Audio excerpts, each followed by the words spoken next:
On March 15th, 2000, I was there.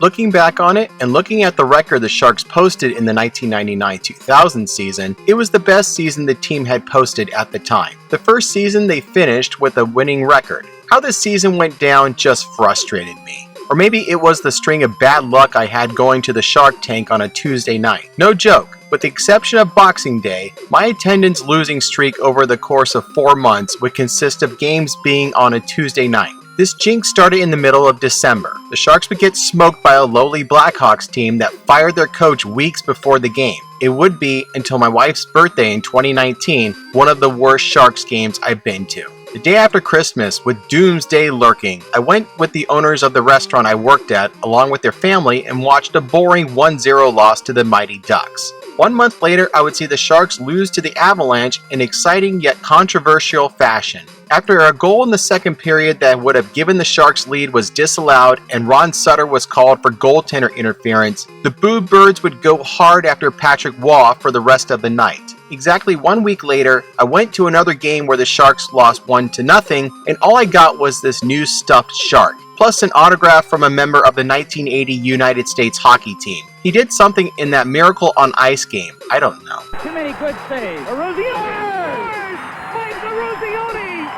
Leap year, and another game against the Ducks. Took a date, wasn't really exciting, left early. 2 weeks later, I would come back to the tank, hoping it would be different. On top of that, this was the night where I would find a seat that I would frequent many times. Section 209, row 4, seat 9. The Buffalo Sabres were a team looking to bounce back after losing a heartbreaker in the 1999 Stanley Cup Final. They were average at best and would get back to the playoffs in the 99 2K season, only to get screwed over again.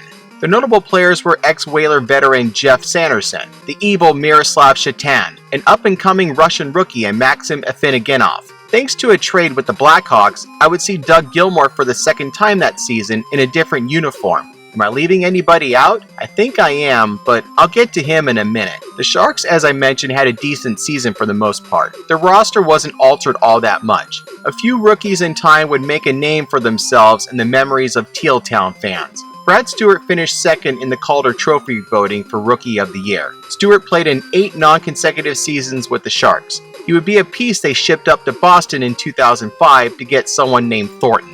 Defenseman Scott Hannon, who had spent 11 non-consecutive seasons with the Sharks and played with teammate Patrick Marleau at the 2004 All-Star Game. Then they had this young goalie from the former Soviet Republic of Kazakhstan. Surely he would be a face in the Sharks organization for years to come.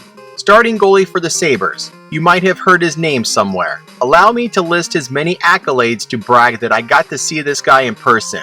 2-time Lester B. Pearson Trophy winner, 3-time William Jennings Trophy winner, 6-time Vezina Trophy winner, 6-time NHL All-Star, 2-time Hart Trophy winner, 1998 Olympic gold medalist, and winner of 2 Stanley Cups with the Detroit Red Wings, Hockey Hall of Fame inductee in 2014, the pride of the Czech Republic, the Dominator, Dominik Hasek.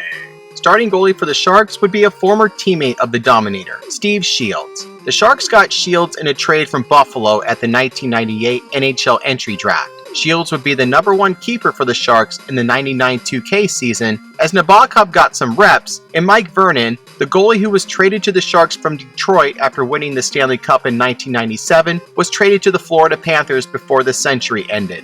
Vernon did help the Sharks get back to the playoffs in the 1997-98 season. Shields would spend 3 seasons with the Sharks before getting traded to Anaheim, along with Jeff Friesen in 2001. This game still holds a high spot on my list as one of the greatest Sharks games I've attended. Let's unpack. And the madness in March began the moment Sharks defenseman Mike Rathje got called for holding nearly 5 minutes into the period. Except the Sharks would be the ones who got the upper hand. 35 seconds into the Sabres power play, Owen Nolan would score a shorty for his 42nd goal of the season. Jeff Friesen and Gary Suter got the assists. The Sharks were not done yet. While Rathje was still in the box, future silver medal winning hockey coach Marco Sturm would put the Sharks up by 2 with another shorthanded goal. Vinny Damphousse recorded the lone assist.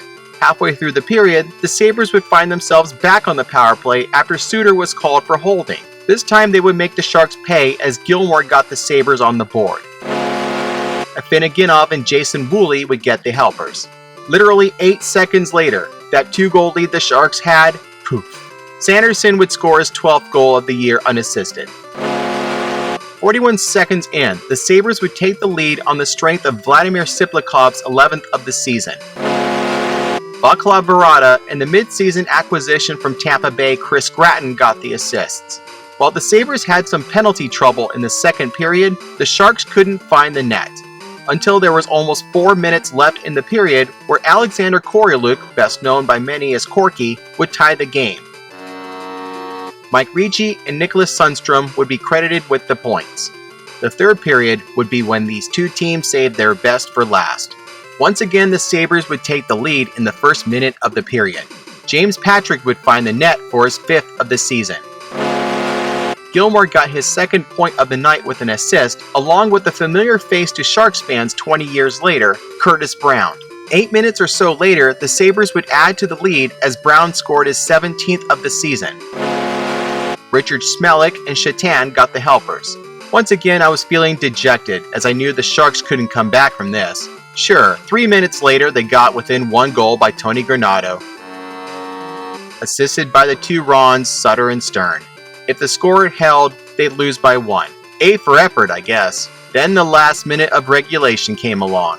With less than 30 seconds left, Nicholas Sundstrom would set up the tying goal for Damphus's 17th of the year. Hope would return a little as the game would go to overtime. Maybe it'll have a different outcome than on February 1st. After all, 10 goals were scored going into regulation this night, not 0. It would be different, as I would finally be in the crowd to see the Sharks win a game. Jeff Friesen scored halfway through the overtime period to finish the comeback. Sundstrom and Marcus Ragnarsson would get the assists. The win would extend the Sharks' unbeaten streak to 4 games before losing 2 days later to the Mighty Ducks. Up until the next game I went to on April 5th, the Sharks would win 3 of their next 8 games. While they were over 500, they were still in danger of missing the playoffs.